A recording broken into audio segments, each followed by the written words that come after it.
हम अगला टॉपिक पढ़ने जा रहे हैं जो हमारी माध्यमिक शिक्षा है या जो हमारी एजुकेशन सिस्टम है उससे जो है उसका राष्ट्रीय आंदोलन हुआ था। मतलब शिक्षा को जो अंग्रेज शिक्षा दे रहे थे भारतीयों को माध्यमिक शिक्षा और हायर एजुकेशन, उस शिक्षा को भारतीय लोग अपने अनुसार देना चाहते थे। तो उसके लिए उन्होंने जो भी काम किए थे अंग्रेजों के आने के बाद से लगाकर भारत के आज़ाद होने तक, वो जो आंदोलन चला था भारतीय शिक्षा का, उसको उस आंदोलन के बारे में हम पढ़ेंगे। तो उसका आंदोलन का जो नाम है वो है राष्ट्रीय शिक्षा आंदोलन। तो राष्ट्रीय शिक्षा आंदोलन, तो इसका अर्थ क्या होता है कि शिक्षा का राष्ट्रीयकरण, मतलब भारतीय शिक्षा आंदोलन का है या शिक्षा का राष्ट्रीयकरण एक ही बात है। तो राष्ट्रीयकरण का मतलब क्या होता है? राष्ट्रीयकरण का मतलब होता है कि जो हमारी शिक्षा है वो कैसी हो, उसका स्वरूप जो है वो राष्ट्र के अकॉर्डिंग हो। मतलब जो शिक्षा दी जा रही है बच्चों को, स्कूल के बच्चों को, कॉलेज के बच्चों को, वो शिक्षा जो है हमारी हमारे राष्ट्र के अकॉर्डिंग होनी चाहिए।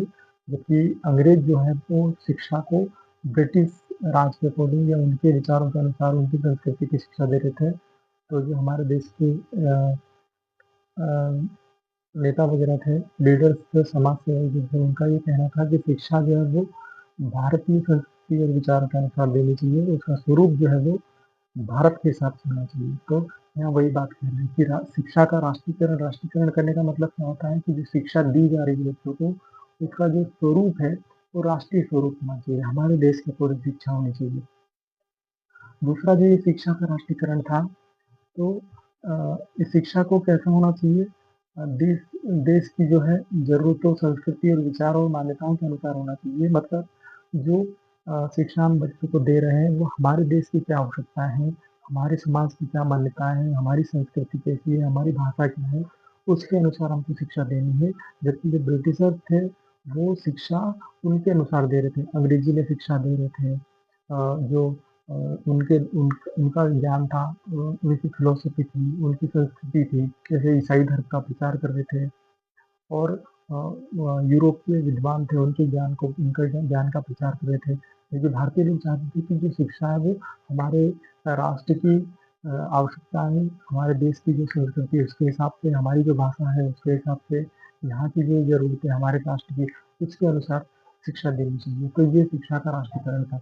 ये जो आंदोलन था राष्ट्रीय शिक्षा का आंदोलन, ये जो आंदोलन हुआ था, ये भारतीयों का संयुक्त एवं सफल प्रयास था। राष्ट्रीय शिक्षा आंदोलन मतलब जो राष्ट्रीय शिक्षा आंदोलन था, इससे पहले भी कई बार शिक्षा के लिए आंदोलन हुए थे, लेकिन जो पूरे भारत के लोगों ने एक साथ मिलकर जो आंदोलन किया और उसमें वो सफल भी हुए, और ये राष्ट्रीय शिक्षा आंदोलन था। एंड जो इससे पहले भी जब ब्रिटिशर्स आए थे तभी से उसमें जो शिक्षा योजनाएं होती थी, जो शिक्षा के आयोग बनती थी, उसमें बार बार मांग की जा रही थी कि इसमें भारतीय शिक्षा, भारत की परिस्थिति के अनुसार परिवर्तन हो। लेकिन ये सबसे सफल प्रयास था राष्ट्रीय शिक्षा आंदोलन। ठीक है, और इसके बाद क्या है? अच्छा, हम इसके उद्देश्य देखते हैं। राष्ट्रीय शिक्षा आंदोलन के उद्देश्य क्या थे? तो राष्ट्रीय शिक्षा आंदोलन का जो उद्देश्य था वो पहला उद्देश्य था, इसके ये कुछ 4-5 उद्देश्य। पहला उद्देश्य था शिक्षा का भारतीयकरण करना। शिक्षा का भारतीयकरण करना मतलब जो हमारी शिक्षा है, अंग्रेज जो है शिक्षा पाश्चात्य शिक्षा दे रहे थे, मतलब अंग्रेजी भाषा की शिक्षा दे रहे थे। फिर उसके बाद जो है वो वहाँ का दर्शन सिखा रहे थे, उनकी संस्कृति का प्रचार कर रहे थे, उनके धर्म का प्रचार कर रहे थे। तो जो शिक्षा का भारतीयकरण इसका उद्देश्य था, इस आंदोलन का उद्देश्य था शिक्षा का भारतीयकरण। भारतीयकरण करने का मतलब है जो शिक्षा है वो भारत की संस्कृति की दी जाए शिक्षा, भारतीय भाषाओं में दी जाए शिक्षा, और भारत की जो आवश्यकताएं हैं, जरूरतें हैं, उसके हिसाब से शिक्षा दी जाए। तो ये था शिक्षा का भारतीयकरण।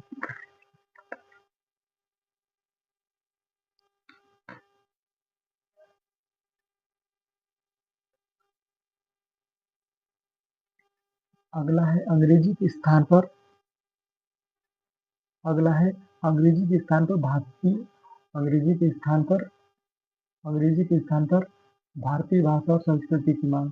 मतलब जो शिक्षा दी जा रही थी, जैसे मैंने पहले ही बताया कि जो शिक्षा दे रहे थे अंग्रेज, वो अपनी भाषा में दे रहे थे, इंग्लिश में पढ़ा रहे थे और उनकी संस्कृति का प्रचार करते, उनके धर्म का प्रचार करते। तो इस आंदोलन का उद्देश्य ये था कि शिक्षा जो है वो भारतीय भाषाओं में दी जाए और भारतीय संस्कृति का प्रचार प्रसार हो, भारतीय भाषाओं में, मातृभाषा में शिक्षा दी जाए।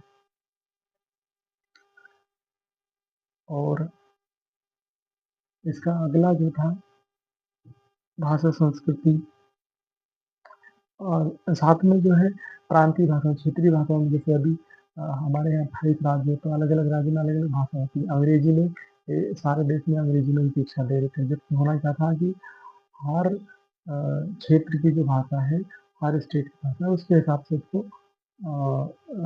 बच्चों को पढ़ाया जाए। अलग-अलग क्षेत्र की जो भाषा है, क्षेत्रीय भाषा, उनके हिसाब से पढ़ाया जाए।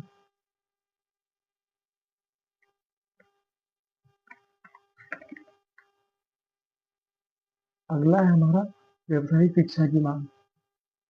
ये राष्ट्रीय जागरण की मांग, मतलब जो अंग्रेज जब आ गए थे तो भारतीय लोग जो है जागरूक हो गए थे, तो भारतीय बच्चे जो है उनको भारत की संस्कृति, भारत के जो युवा है उनको भारत की संस्कृति और भारत के जो गौरवशाली इतिहास है उसको बताना, ताकि उनमें देशभक्ति की भावना आए और वो राष्ट्र के लिए एकजुट हो जाए, उनमें देश प्रेम जागे। इसलिए उनको जो युवा है, यूथ है और जो आंदोलन में, इस आंदोलन में जो शामिल होते हैं, राष्ट्रीय शिक्षा आंदोलन में, वो भी और अन्य जो युवा है उनको भी भारत के इतिहास की जानकारी देना, भारत के जो महापुरुष है, भारत की जो विचारधारा इसकी जानकारी देना, ताकि वो उनमें देशभक्ति जागे और वो भारत में जन्म हुआ उनका, इस बात को गर्वान्वित।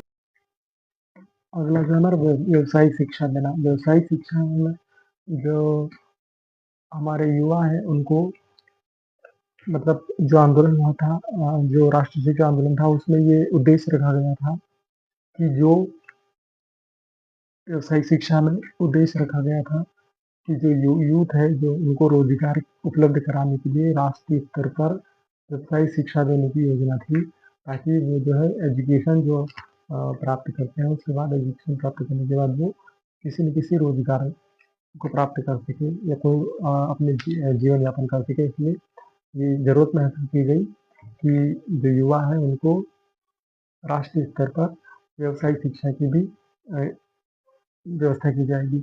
उसके बाद जो है हमारा पाश्चात्य ज्ञान की शिक्षा देना। अगला उद्देश्य जो हमारा वो क्या है, पाश्चात्य ज्ञान की शिक्षा देना। तो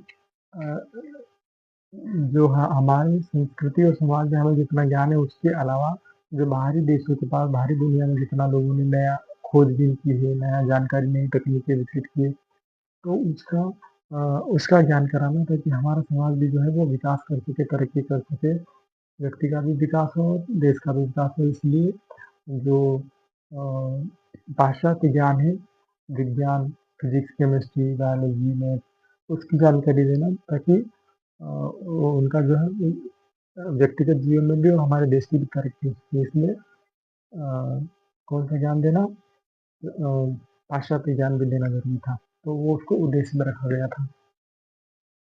हमने इसका अर्थ देख लिया, अभी उद्देश्य देख लिया, हम दूसरा देखेंगे विकास के कार्य। तो जो ये आंदोलन था उसमें बहुत सारी संस्थाओं का, जो राष्ट्रीय शिक्षा आंदोलन था उसमें बहुत सारी संस्थाओं का निर्माण किया था। उन संस्थाओं में जो मुख्य संस्थाएं थी वो कुछ इस प्रकार थी। राष्ट्रीय शिक्षा संस्थाओं की स्थापना। अब राष्ट्रीय शिक्षा संस्थाएं मतलब ऐसी संस्थाएं जो राष्ट्रीय शिक्षा आंदोलन में अपनी भूमिका निभा रही थी। ऐसी कई संस्थाओं का निर्माण किया गया था, जैसे हमारा काशी कई विश्वविद्यालय हो गया, गुजरात विद्यापीठ हो गया और हमारा जो जामिया मिलिया इस्लामिया हो गया। ये यहाँ पर भी लिखा है राष्ट्रीय शिक्षा संस्थान जामिया, काशी और गुजरात विद्यापीठ। उसके अलावा जो हमने एक समिति बनाई थी जिसको हम कहते हैं राष्ट्रीय शिक्षा संवर्धन समिति 1906, मतलब जो हम आंदोलन कर रहे थे राष्ट्रीय शिक्षा आंदोलन, उसी को चलाने के लिए और उसी को बढ़ाने के लिए एक समिति बनाई गई थी, जिसको हम उसका संवर्धन करने के लिए, राष्ट्रीय शिक्षा आंदोलन का संवर्धन करने के लिए समिति बनाई गई थी। तो उसको हम कह रहे थे राष्ट्रीय शिक्षा संवर्धन समिति, 1906 में बनाई गई थी। उसके बाद अगला हमें जो संस्था बनाई गई थी वो राष्ट्रीय महाविद्यालय बनाया गया था। राष्ट्रीय महाविद्यालय और राष्ट्रीय जो महाविद्यालय बनाया गया था उसके जो प्राचार्य थे वो अरविंद घोष को बनाया गया था, श्री अरविंद घोष को। उसके बाद जो हमने अगली संस्था बनाई थी बंगाल राष्ट्रीय महाविद्यालय, ठीक है। तो ये जो हमारी संस्थाएं थी ये राष्ट्रीय शिक्षा महाविद्यालय की मुख्य संस्था है। इसके अलावा भी कुछ अन्य संस्थाएं बनाई गई थी, जिसमें पहले नंबर पे आता है जो संस्थाएं बनाई गई उसमें शांति निकेतन, जिसको हम और क्या बोलते हैं विश्व भारती का शांति निकेतन बनाया था। शांति निकेतन विश्व भारती जिसको हम कहते हैं। इसके अलावा दूसरा जो हमने संस्था बनाई थी वो बनाई थी गुरुकुल प्रणाली। इसके अलावा हमारे भारत में जो है वो स्कूल नहीं होते थे, गुरुकुल होते थे, तो गुरुकुल प्रणाली को उसको राष्ट्रीय आंदोलन में गुरुकुल प्रणाली की स्थापना भी की गई थी। फिर वनस्थली विद्यापीठ की स्थापना की गई थी, वनस्थली विद्यापीठ की स्थापना की गई थी और श्री अरविंद आश्रम की स्थापना की गई थी। ये अरविंद घोष जो है इन्होंने ही अपना आश्रम बनाया था और वहाँ बच्चों को ये पढ़ाते थे फ्री में। तो वो अरविंद घोष आश्रम की स्थापना हुई थी इसी आंदोलन के तहत। राष्ट्रीय शिक्षा संस्थान जो हमने ऊपर भी बात कर ली थी, राष्ट्रीय शिक्षा संस्थान वो यहाँ फिर से बात की जामिया काशी और गुजरात विद्यापीठ ये संस्थान थे। तो हमने आज के टॉपिक में क्या देखा, राष्ट्रीय शिक्षा आंदोलन या शिक्षा का राष्ट्रीयकरण, उसका हमने इधर अर्थ देखा, आशय देखा उसका और उसका उद्देश्य देखी, विकास के कार्य में कुछ मुख्य संस्थाएं और अन्य संस्थाएं भी। आपने हमारे वीडियो को देखा इसके लिए बहुत बहुत धन्यवाद। अगर आपको ये वीडियो अच्छा लगा हो तो चैनल को सब्सक्राइब करेंगे और शेयर करें अपने दोस्तों के साथ।